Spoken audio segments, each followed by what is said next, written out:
Oke, kita mulai ya. Kali ini kita bakal bahas dua kata yang wah kuat banget. Gagal dan berhasil.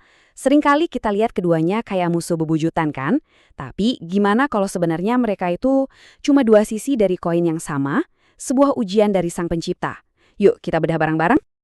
Saya tanya deh, pernah nggak sih Anda merasa gagal? Pasti pernah kan? Kita semua pernah. Rasanya tuh, aduh kecewa banget pas hasilnya nggak sesuai sama yang kita harapkan. Entah itu di kerjaan, sekolah, atau urusan pribadi. Dan itu wajar banget, manusiawi kok. Tapi gimana kalau kita coba lihat dari kacamata yang upunya lain? Oke, kita mulai dari kegagalan dulu ya. Nah, dalam pandangan Islam, kegagalan itu bukan titik akhir, bukan vonis mati. Justru sebaliknya, ini tuh sebuah ujian. Ujian buat apa? Buat melatih kesabaran kita dan jadi momen buat kita bertumbuh jadi lebih baik. Coba deh, perhatikan ayat yang luar biasa ini. Allah nggak bilang setelah kesulitan ada kemudahan, tapi bersama. Ini tuh janji yang kuat banget loh, kayak sebuah pesan harapan yang ditanam pas kita lagi di tengah-tengah tantangan itu sendiri. Jadi artinya apa? Artinya kegagalan itu nggak pernah jadi jalan buntu.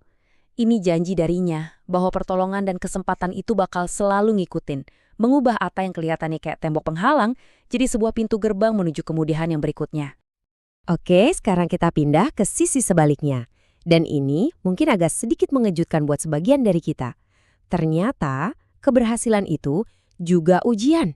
Tapi ujian yang butuh respon beda, yaitu rasa syukur dan kerendahan hati. Nah, disinilah bedanya kelihatan jelas banget.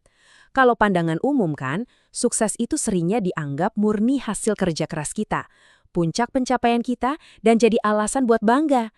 Tapi dalam Islam, beda. Sukses itu karunia, sebuah amanah dari Allah. Bukan garis finish, tapi justru garis start dari tanggung jawab yang baru. Dan jadi alasan utama buat bersyukur, bukan buat sombong.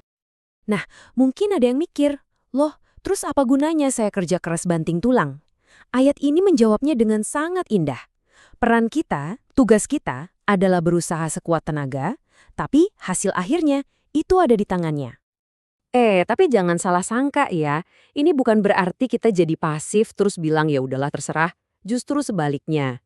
Ini malah membebaskan kita dari beban ekspektasi yang kadang bikin stres. Usaha kita itu nilainya jadi ibadah, jadi bentuk ketaatan. Jadi kita bisa fokus 100% sama prosesnya dan menyerahkan hasilnya dengan hati yang ya penuh kepercayaan.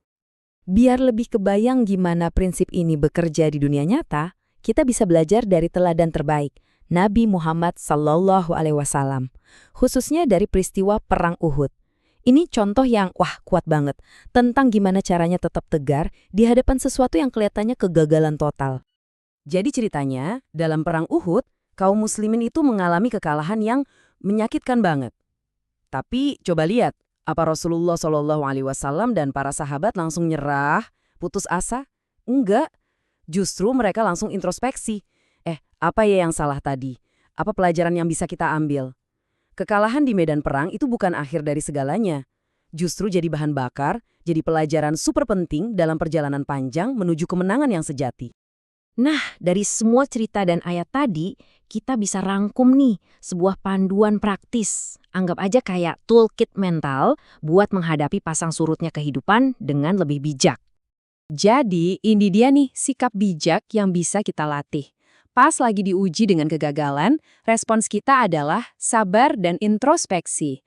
Pas lagi dikasih keberhasilan, respons kita syukur dan rendah hati. Dan yang paling penting, dalam dua-duanya, kuncinya sama. Terus berusaha dengan keyakinan penuh pada Allah. Simpel kelihatannya, tapi maknanya dalam banget. Dan ayat terakhir ini benar-benar menggeser fokus kita. Coba perhatikan baik-baik. Yang akan dilihat oleh Allah itu bukan semata-mata hasil akhirnya, bukan rapor kita sukses atau gagal menurut ukuran dunia, tapi pekerjaan itu sendiri, usaha kita, niat tulus di baliknya. Itu yang dinilai. Nah, ini pertanyaan terakhir buat kita renungkan sama-sama. Kalau setiap usaha, setiap tetes keringat, setiap jam yang kita curahkan, itu dinilai sebagai ibadah, gimana dampaknya ke cara kita memandang hasil? Bukankah itu bikin kita jadi jauh lebih tenang, lebih ikhlas menerima apapun hasilnya nanti?